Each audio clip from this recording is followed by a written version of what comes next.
The Galactic Council chamber fell silent as the final human transport disappeared into the void, its ion trail fading like a dying star.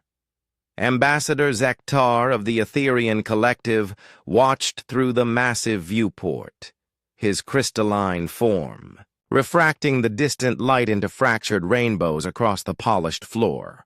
"Good riddance," muttered Counselor Vashati, her serpentine coils shifting with satisfaction. "Finally, the galaxy can return to civilized order."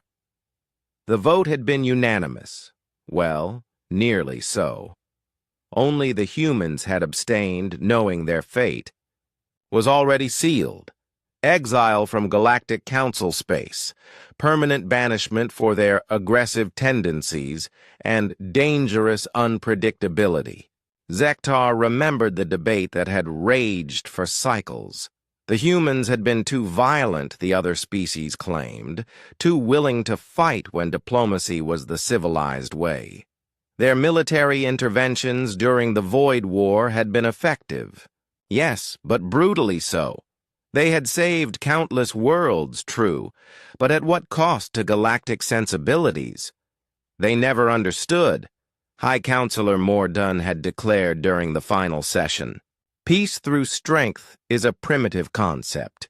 We have evolved beyond such barbarism. The humans had listened in silence as species after species testified against them. The Zalakians spoke of human soldiers who had refused to retreat when their crystal cities were under siege, fighting with a ferocity that disturbed their pacifist nature. The Nomari recalled human engineers who had worked themselves to death repairing critical infrastructure during the plague years, never asking for compensation or recognition. "You mistake our passion for aggression," Captain Sarah Chen had said, in humanity's defense. "You fear our willingness to sacrifice because you've forgotten what it means to truly protect something." But the Council had made up its collective mind. Humanity was too dangerous, too unpredictable. Better to exile them than risk their influence spreading to the younger species. So the humans had gathered their things, all of them, from every world, every station, every outpost in Council space. No dramatics, no threats of retribution, they simply left. That had been 50 standard years ago. Now Zektar stood in the same chamber where that fateful vote had been cast, but everything had changed. The Etherian homeworld was silent, its great crystal cities empty. The Nomari colonies had gone dark one by one.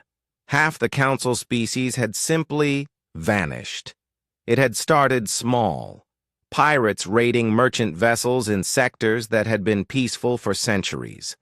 The Council had sent diplomatic envoys, assuming miscommunication was to blame. The envoys never returned. Then came the Devourers. No one knew where they had originated, some dark corner of space beyond the galactic rim. They moved like a plague, across star systems, consuming everything. Planets, stars, even space itself seemed to bend and break in their wake. Entire civilizations disappeared overnight, leaving only empty void where thriving worlds had once orbited their suns.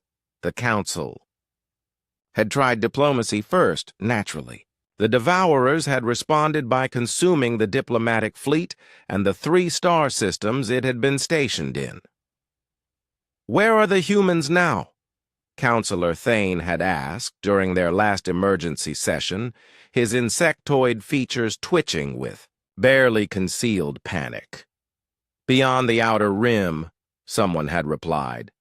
"They've established new colonies in the dark sector. Some say they've found others out there, species we never knew existed." "We could send envoys," Vashati had suggested, her earlier arrogance long since crumbled. "Ask for their aid." But they had all known it was too late. The Council had made their choice 50 years ago. They had chosen comfort over strength, compliance over courage. Now Zektar floated alone in the chamber, the last member of a dying council. Outside, the Devourers approached his homeworld. He could see their ships in the distance, dark shapes that seemed to swallow light itself. His communication console crackled to life, displaying an incoming transmission from unknown coordinates. The image that appeared made his crystalline heart skip.